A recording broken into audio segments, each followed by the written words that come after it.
El único comentario que tengo es el siguiente alrededor para aquellas personas aquí en Nicaragua que no estaban claras de cuál era la posición o la situación de Nicaragua ante los Estados Unidos y ante las esferas de poder o los sectores de poder en los Estados Unidos. Creo que la embajadora Doug el día de ayer en una conferencia organizada por KMPG alrededor de las perspectivas en Nicaragua hasta el 2030, la embajadora fue bien clara y habló ante un lleno bastante grande donde estaban casi todo el sector empresarial, grandes, pequeños, grandes y medianos empresarios en el Club Terraza. La verdad de la cosa es que lo dejó bien claro y le hizo un llamado directamente al sector empresarial, a la cúpula del sector privado de este país, a que tiene que hacer algo. Criticó fuertemente al gobierno, le dijo que la manera de describir la situación de Nicaragua es incierta y que habla de la cantidad de oportunidades que ha tenido el país y que tiene el país para mandar señales positivas y que se han perdido. Se habla de la falta, fue clara en decir, la falta de transparencia en la institucionalidad, en las instituciones en este país, la debilidad del Poder Judicial, la falta de oportunidad que desperdició el presidente Ortega y que está desperdiciando al proteger a Roberto Rivas y a mantener el Consejo Supremo Electoral con su mismo estatus, aunque le haya cambiado las funciones. Se habla de la falta de la oportunidad perdida con la OEA para poder mandar señales positivas. Habla del impacto de la NICA Act y que podría tener cuando se apruebe, aquí en Nicaragua, y que la culpabilidad de esto la tiene el gobierno. Fue bien clara en su palabra y vamos a estar hablando de esto también con el presidente Uparic Maigili.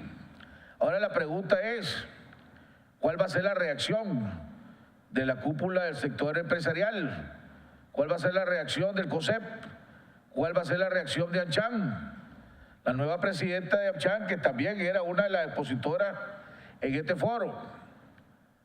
Van a pedir una reunión con el presidente Ortega, van a insistir en el presidente Ortega de que tiene que mandar señales a la comunidad internacional y principalmente a los Estados Unidos, como dijo la embajadora, es el principal socio comercial que tiene Nicaragua. Estamos de regreso a la segunda parte de nuestro programa. Ya está con nosotros nuestro invitado Mike Healy, presidente de Uparic.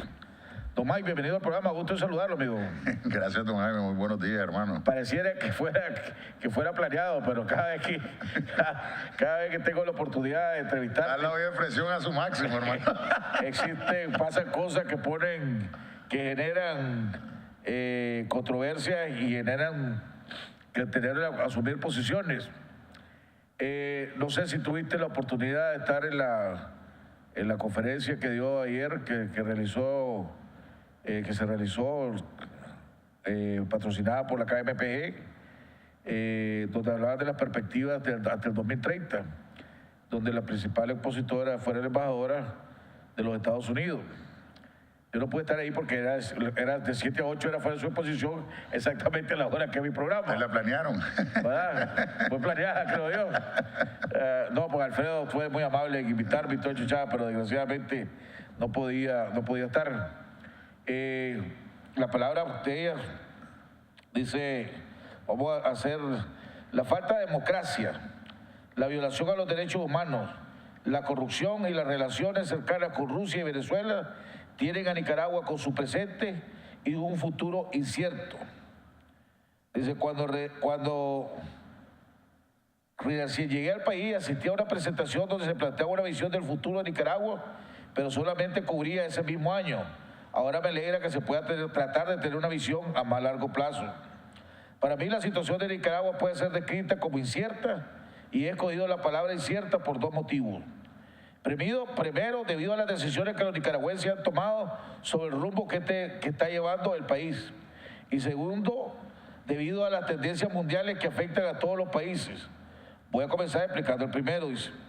La incertidumbre, las decisiones de los nicaragüenses, las dudas de los nicaragüenses acerca de las elecciones han conducido a una reducción en la participación del proceso político y a una disminución de la confianza en las instituciones del país. La OEA vino al país, sin embargo, no se pudo identificar algún cambio que se haya producido como producto de su involucramiento. Esta incertidumbre acerca de la sostenibilidad del actual sistema político, a su vez, tiene un componente económico. La maniobra para preservar la inmunidad de Roberto Rivas y permitir que el Consejo Supremo Electoral continúe funcionando sin ningún tipo de cambio significativo constituye una oportunidad perdida para mostrar a potenciales inversionistas que Nicaragua está trabajando para fortalecer sus instituciones y combatir la corrupción. Por el contrario, las acciones tomadas reafirman la percepción generalizada de que Nicaragua, el Estado de Derecho y la institucionalidad son dobles. Los inversionistas están claros que el riesgo y el retorno siempre deben de estar ligados. Si el nivel del riesgo aumenta, los inversionistas demandarán un mayor nivel de retorno. Y en Nicaragua el riesgo ha aumentado, pero la posibilidad de obtener mayor retorno no se presenta, lo cual la hace menos competitiva, entre otras cosas. Violento. ¿Comentario? Pues yo creo que definitivamente la embajadora está tocando temas donde nosotros, ¿me entendés? Como Panique hemos venido tocándolo en los últimos 4 o 5 años, ¿verdad? La parte de institucionalidad definitivamente es un problema. Tenemos que buscarle solución. Somos los nicaragüenses los que tenemos que solucionar ese problema. Desgraciadamente, yo estoy de acuerdo con ella, en el sentido, o sea, si tuviéramos una institucionalidad libre, poderes independientes, aquí no te estuvieran viniendo 1.300 millones de dólares, yo siempre lo he manifestado, aquí estuvieran viniendo 2.000, 2.500 millones de dólares, porque el inversionista no solo busca el retorno que dice ella, sino también busca una estabilidad, ¿me entiendes?, jurídica, una estabilidad en sus inversiones, y esa estabilidad va por poderes independientes. Yo creo que definitivamente aquí se está perdiendo una oportunidad, estoy de acuerdo con ella, o sea, la OEA, yo a mi punto de vista, la OEA es una ventana que se nos abrió, que definitivamente tendríamos que haber hecho uso de ella, pero al dejar a un Roberto Rivas camuflado, como sea, como lo dejaron, que le quitaron la parte administrativa, y vos bien sabés por qué se le quitó la parte administrativa, porque había presión de los bancos, ¿verdad? Sí. Entonces, al haber presión de los bancos, vinieron y dijeron, espérate un segundo, quitémosle la parte administrativa, pero sigamos dejando ahí para proteger a Roberto Rivas. Yo creo que ese es un mensaje negativo. La OEA no va a estar viniendo a Nicaragua a sentarse con un Roberto Rivas sabiendo que está acusado de corrupción. Entonces, por lo tanto, me explico, es bien complejo. O sea, yo creo que lo que está diciendo el embajador es correcto.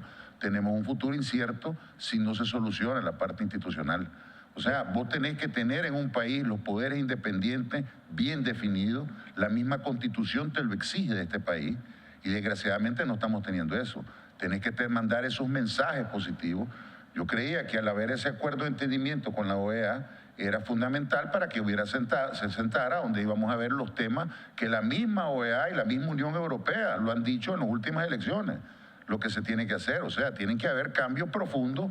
Desgraciadamente no se ha dado esa sentada. Las elecciones ya pasaron prácticamente hace 4 meses, 5 meses, ¿me entendés? Y todavía no vemos esos cambios. Entonces no vemos esa sentada, ¿verdad? Yo siempre creí de que al venir la OEA a Nicaragua íbamos a sentarnos, íbamos a dialogar, se iba a hablar la parte de cedulación, que es fundamental. O sea, fíjate que el otro día estaba leyendo cómo es posible que Nicaragua recibe 1.300, 1.400 millones de dólares de nicaragüenses que viven afuera y esos nicaragüenses no pueden votar. No le permiten el voto. Y son nicaragüenses que están aportando 1.300, 1.500 millones de dólares a la economía. Tienen todo el derecho de exigir, si gracias a ellos, hermanos, somos que balanceamos ese déficit que existe entre las exportaciones y las importaciones. Entonces yo creo que deberían de tener derecho ese 1.5 millones de nicaragüenses de votar, que son los que están manteniendo a un sector de Nicaragua que no tiene acceso al empleo, ¿verdad? Entonces, si nos ponemos en esa línea, ¿me entendés? Yo creo que definitivamente debería haber esos cambios que están exigiendo no solo los países aliados de nosotros, hablando en el sentido de donde están yéndose nuestros productos comercialmente, pero definitivamente es exigencia del mismo pueblo de Nicaragua, le está exigiendo al gobierno. En parte de su discurso dice la embajadora, lo que no muchos saben es que el gobierno de los Estados Unidos prohíbe trabajar muy de cerca, ya hay una ley que prohíbe trabajar muy de cerca con gobiernos que han reconocido a Osetia del Sur y a Abjasia, siendo Rusia, Venezuela y Nicaragua, y Nauru, los únicos países en el mundo que lo han hecho. Y Nauru estamos hablando de una islita menos más chiquita que Ometepe. Yo estoy claro. ¿Verdad? Y si, o sea, ya de por sí hay una ley que le prohíbe al gobierno de los Estados Unidos trabajar de cerca con los países que reconocieron a estos dos. Aún así, los Estados Unidos, lo que ella está diciendo, aún así, Nicaragua, los Estados Unidos están tratando de trabajar con Nicaragua, pero Nicaragua no te ayuda, pues. No te ayuda, dice. Y si esto no fuera suficiente, Roberto Rivas fue sancionado por corrupción en base a la ley de Global Magnitsky. El propósito de la asignación por parte de los FARC es evitar que fondos de origen corrupto ingresen al sistema financiero de los Estados Unidos. Es de todo conocido que Nicaragua se ve afectada por las sanciones que Estados Unidos ha impuesto a la empresa venezolana PDVSA, en vista de que ella es accionista mayoritaria de Albaniza. La suma de la situación política nacional y la política exterior crean incertidumbre entre los potenciales inversionistas y ponen en riesgo futuros préstamos. Mira, Jaime, es grave, o sea, ¿qué beneficio? En su momento, 26% de nuestras exportaciones iban a Venezuela. Pero ¿cuál es el beneficio que tenemos hoy con Venezuela? Cero. Ni el petróleo estamos comprando a Venezuela. Entonces, ese es un punto. ¿Qué beneficio nos trae Rusia?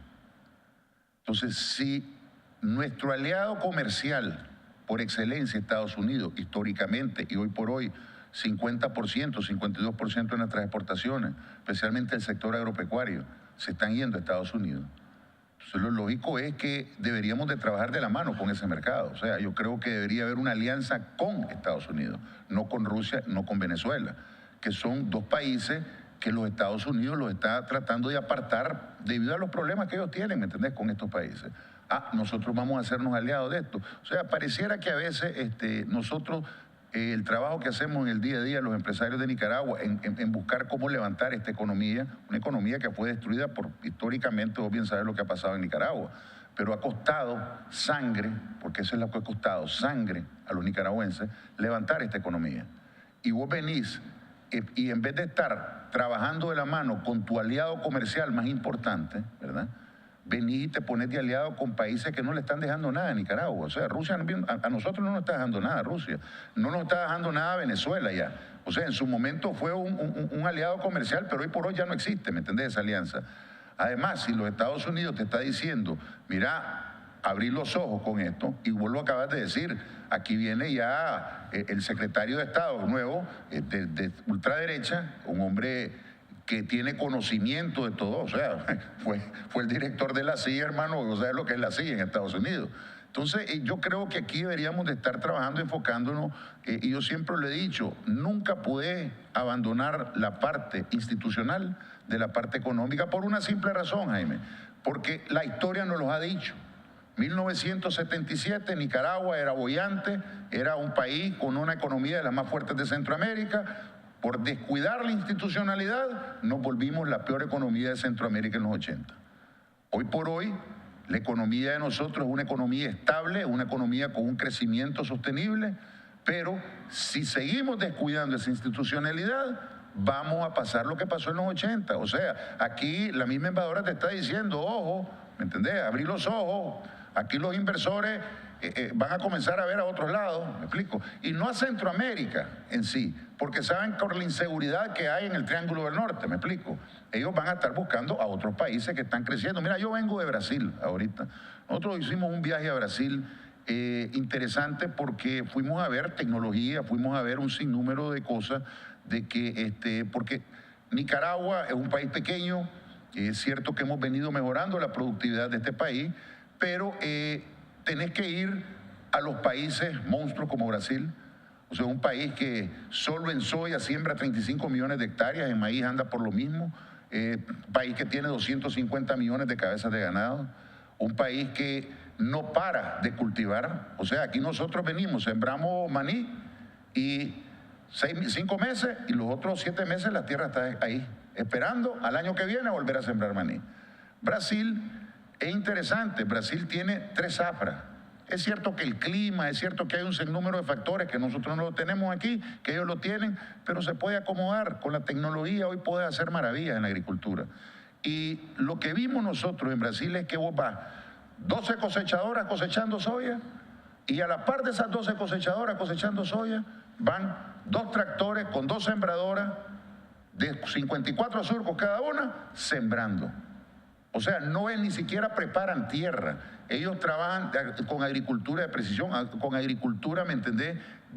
¿Cómo te quiero decir? Siembra directa para recuperar los suelos. Entonces te siembran soya, después de sembrar soya inmediatamente siembran maíz, después de sembrar maíz siembran pasto para liberar todos los patógenos, todos los diferentes elementos que tiene la tierra y vuelven a sembrar soya.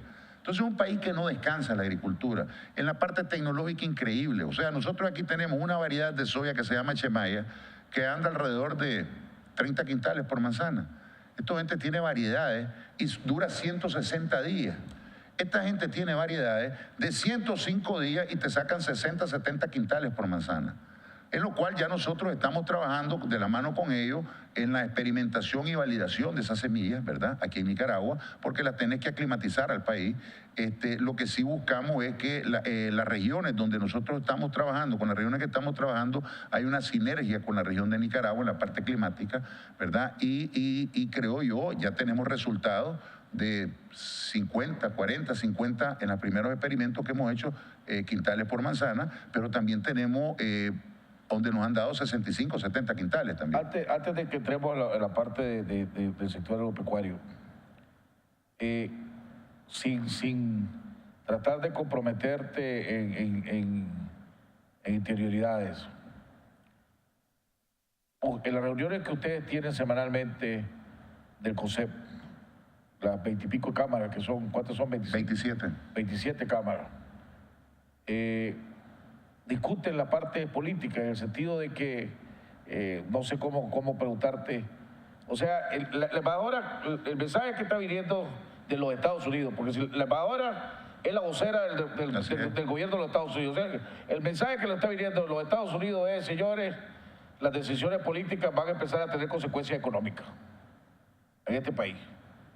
Y depende de ustedes, el sector empresarial, si hacen algo o van a sufrir la consecuencia. Entonces, la pregunta es, ¿han sugerido, tienen planificado una reunión con el presidente Ortega? Hablar con, la vez pasada vimos que se tuvo una reunión, la nueva presidenta de Alchan, Marianely Rivas, con el primer vicepresidente y otra persona más, se reunió con el presidente Ortega y doña Rosario Murillo. Tenemos hace rato que no vemos una reunión de ustedes del COSEP, pues del Chano, con por lo menos pública, ¿verdad? Yo te puedo decir, son 5 años, hermano. Yo asumí Upanic hace 5 años, en agosto, en septiembre tuvimos una reunión con el presidente y la siguiente vez que yo vi al presidente fue cuando vinieron todas las ANCHAM de Latinoamérica, hace 1 año. O sea, yo desgraciadamente, Upanic en sí no tiene acceso, hay un esquema pues que está montado en el cual nosotros prácticamente no tenemos acceso a sentarnos con el presidente ni con la vicepresidenta, ¿verdad? Esto se hace a través de la presidencia de COSEP, ¿verdad? Sí vienen inversionistas a Nicaragua que piden reunirse y José Adán se reúne con ellos y con la cámara que trae esos inversionistas. Pero una reunión de nosotros, los empresarios, todos los empresarios, con el presidente y su gabinete no lo hemos tenido. Yo me reúno, sí, 6 veces al año, todos mis sectores se reúnen 6 veces al año con el Gabinete de Producción, Consumo y Comercio, donde están todos los ministros, ¿verdad? Está el presidente del Banco Central que la dirige. Correcto, por ese lado. Pero políticas sí, te quiero decir, política para trabajo. Sí, para buscar las estrategias, mejorar productividad, para validar, ¿me entendés? Datos para que veamos cómo va el crecimiento del país, etcétera. Pero sí, yo te quiero explicar una cosa bien clara. Upanic ha sido bien enfático en COSEP y puedes chequear todas las actas de COSEP. Nosotros sí hemos tocado este tema de la institucionalidad y lo tocamos reunión tras reunión. A nosotros sí nos interesa definitivamente una institución independiente, o sea, creemos que el país podríamos hacer más de lo que estamos haciendo si tuviéramos poderes independientes. Yo creo que el tema de las elecciones, y yo te dije aquí lo dije en uno de tus programas, o sea, yo tengo una experiencia política porque a mí me tocó, yo estuve 7 años metido en la política. Yo quería cambios, profesor, y apoyaba para mí a uno de los mejores candidatos que hemos tenido nosotros, que es Eduardo Montealegre. Y yo creo definitivamente de que ahí fue el primer desfase que hubo en una segunda vuelta. O sea, fue tan tallada esa elección, vos te acordás, la del 2006, que definitivamente yo creo que ahí hubo el primer paso para un fraude, ¿verdad? Y te quiero decir, pues a mí me consta, no es que me contaron, Jaime, a mí me consta. Yo fui 5 veces jefe de campaña en 5 diferentes elecciones en Rivas, de alcaldías y presidenciales. Fui jefe de campaña de Eduardo, fui jefe de campaña de don Fabio, en el departamento de Rivas, y estaba clarísimo. Ahora, aquí no solo el gobierno es culpable, que está de turno, aquí son culpables un montón de micropartidos que existen ahí, que son satélites. ¿Me explico? Si yo te dije la vez pasada, si se aplicara la ley electoral en Nicaragua como se debería de aplicar esa ley, como se aplican otras leyes, ¿me explico? Hoy por hoy aquí existirían 3 partidos políticos. La mitad, hay 17 o 18 partidos políticos, de los cuales 15 están ahí por una razón, hermano. Buscan alianza, pero la verdad que no lo meten ni en este cuarto que está aquí, en este podio que estamos vos y yo aquí. No alcanzan. No tienen estructura, no tienen nada. Entonces, ¿qué es lo que hacen? Venden. Ellos venden su tendido electoral. Entonces, vos te encontrás en una mesa 6 fiscales del Frente Sandinista, 5 fiscales del Frente Sandinista y 1 o 2 fiscales independientes que le echan la vaca, y te vas a la mesa, al presidente, el primer miembro y segundo miembro son todos. Entonces, vos, ¿qué vas a hacer ahí? Si al final de cuentas no podés. Pues eso es lo que dice el embajador, tenés que cambiar la ley electoral, hacerla bien clara. Primero. Segundo, pero déjame hacerte la pregunta. Aquí estamos claros, la mayoría de los nicaragüenses, que la credibilidad de los partidos políticos está por el suelo. ¿Verdad? Es que ¿dónde están? ¿Verdad? ¿Los ves ahorita vos? Pues la que existe está por el suelo. Y ya ves que solo, si sumas todos los partidos políticos, un 10% se identifican con algún partido político de la oposición. Ni siquiera el 10 ya. ¿Verdad? Entonces, eso significa que la gran mayoría es independiente, no se identifica con ningún partido político. Fuera de los partidos políticos, el sector empresarial está en una posición privilegiada por intereses mutuos, por conveniencia de ambos, por lo que sea, pero el presidente Ortega necesita al sector privado. Y el sector privado necesita una buena relación con el gobierno, con cualquier gobierno. Es que así debería ser, Jaime, así debería ser en todos los países del mundo. Pero para el presidente Ortega ustedes son vitales, el sector privado es vital. Entonces, ese le da una posición privilegiada. Es cierto que ustedes tienen el compromiso de decir nosotros no nos vamos a meter en política, pero como ya la política está afectando la economía, entonces ustedes tienen que involucrarse. Estoy de acuerdo con vos. ¿Ustedes están claros en eso? Yo estoy clarísimo. Y como te digo, he sido enfático en el COSEP. Y como te digo, puedes ir a revisar las actas de COSEP donde mi persona y UPANIC y los directores de UPANIC hemos sido enfáticos. O sea, yo soy creyente de que es cierto que tenemos los pilares, acordate de los 3 pilares de COSEP: la parte económica, la agenda económica, la agenda educativa y tener la agenda política. O sea, no podés trabajar en la agenda económica, no podés trabajar en la agenda política, educativa, sin dejar por fuera la agenda política. Yo creo que el vacío que han dejado los partidos, porque ya yo no los veo, los partidos son, mira, parecen avestruces. Pero demos los partidos a un lado, porque yo estoy claro. Porque no hay ninguna expectativa sobre ellos. Sí, hombre, pero parecen avestruces, solo sacan la cabeza, hermano, cuando vienen las elecciones. Por eso es que están donde están, pero olvidemos los partidos políticos, ¿verdad? Si entonces toquemos lo que pueden hacer.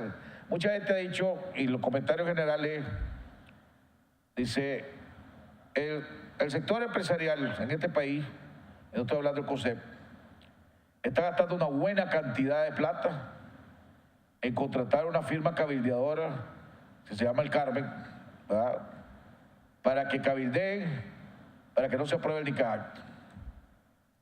Uno dice, está bien, eso es importante. Pero también dice, así como se está cabildeando para el NICAC, así ese grupo de empresarios o ese empresariado que esté yéndose para Washington no deberían de viajar las 3 horas por avión o las 5 horas que cuesta viajar de aquí a Washington, sino que le tomaría tal vez 40 minutos ir al Carmen. Depende del tráfico y la hora del día. Bueno, pues pregunta una hora que no sea mucho, te toma 40 minutos llegar al Carmen. Entonces, ¿por qué no van al Carmen? Sí, porque si con una orden del presidente Ortega, las cosas cambian en este país. Aquí ya no tenés que preocuparte del NICAAC, no tenés que preocuparte de la Global Morgan, ni de ninguna de esas. Él es el que tiene el poder para cambiar todo eso. Yo estoy de acuerdo con vos. O sea, yo creo que el problema no está en Estados Unidos, el problema está aquí en Nicaragua. Así es. Yo estoy 100%. Y la solución está aquí. Y la solución está aquí, yo estoy 100% de acuerdo, pero esa pregunta no es para mí, yo ya te lo estoy diciendo. Si yo tuviera la oportunidad de que me invitaran a mí a una reunión a hablar sobre este tema, créeme que yo voy a poner los puntos sobre las i ahí, definitivamente. Yo soy creyente, definitivamente, que el problema lo tenemos que solucionar desde aquí adentro, y soy creyente de que definitivamente el NICAAC no va a afectar al gobierno. El NICAAC no va a afectar al gobierno. A quien va a afectar es a los nicaragüenses. Estate claro. O sea, el presidente Ortega y el gobierno del presidente Ortega no va a salir afectado. Pues si lo ves en camino largo, cuando venga un deterioro de la economía, definitivamente va a afectarlo. Pero a lo inmediato, a quien va a afectar es a los nicaragüenses. Bueno, no te creas que ya tampoco, porque ya la familia Ortega es un poder económico. Sí, pero ya no solo es un poder político, ya es un poder económico. ¿Qué le pasó a Somoza? Acordate lo que le pasó a Somoza. ¿A dónde estaba su capital? En Nicaragua. ¿Y el de también? Ah, bueno, entonces. O sea, la historia, mira, Nicaragua ha tenido una historia que es un círculo, hermano. Aquí te encontré, aquí te vuelvo a encontrar, hermano. Entonces, yo creo que ahí el gobierno tiene que poner su arma en remojo después de esas palabras del embajador ayer. Y el sector empresarial también. Y el sector empresarial definitivamente también. O sea, definitivamente yo creo que ese diálogo y esa agenda política es tiempo de activarla. Y hay que hacer esos cambios que son necesarios en los diferentes poderes del Estado para mandar mensajes positivos, especialmente, vos lo has tocado, Donald Trump es una persona, ¿me entendés?, de que no sabes con qué te va a salir. Caprichosa. Es correcto. Entonces, ya perdimos nuestro mercado, 26% de nuestro mercado, que era Venezuela. Y no solo, te quiero decir una cosa, ¿quién es el mayor creador de trabajo, empleo aquí? El sector agropecuario. ¿Cuál es el sector que va a salir más afectado en una medida drástica que tome el presidente Trump? El sector agropecuario. Ustedes, ¿cuántos par de minutos han tenido? Pues? Mucho habla aquí la gente de NICAAC. Cuando más peligroso que el NICAAC es el CAFTA. Definitivamente. En el CAFTA hay un artículo que habla de la gobernabilidad, la transparencia y el Estado de Derecho en el país. Y si no lo cumplís, los Estados Unidos tienen la potestad de suspender el CAFTA con ese país. Si vos ves la política, es más difícil porque es un CAFTA firmado con todos los países. Sí, pero vos lo puedes hacer con el único un país. Con un país, vos puedes dejar a Nicaragua fuera por un año del CAFTA. Lo puedes hacer, que lo vayan a hacer. No verá que no lo hagan, pues, pero está ahí. Sería grave para nosotros. Y si vos te volteas a pensar la mentalidad de Trump, que dice que hay que proteger los intereses de los Estados Unidos. Ya ves lo que acaban de hacer con el acero y con el hierro que le clavaron y se llevaron el alma a un montón de países europeos, cuando le pusieron un impuesto extra a la importación de acero y hierro. Con el único país que los Estados Unidos tiene déficit en el CAFTA es con Nicaragua. Sí, pero Jaime, no es tanto. O sea, mira, el impacto... Entonces, oíme, es un año electoral para el Senado y para el Congreso, y que Trump quiera quedar bien con sus congresistas y sus senadores para que puedan reelegirse.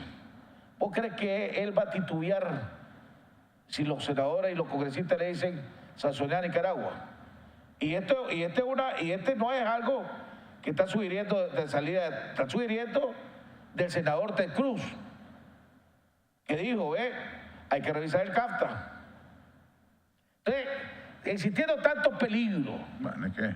Ahí alrededor de esto, a veces me sorprende la pasividad del actuar de sectores influyentes en este país. O están actuando muy por debajo de la mesa que no me he dado cuenta. Pues. Y entonces ahí sí debo disculpas.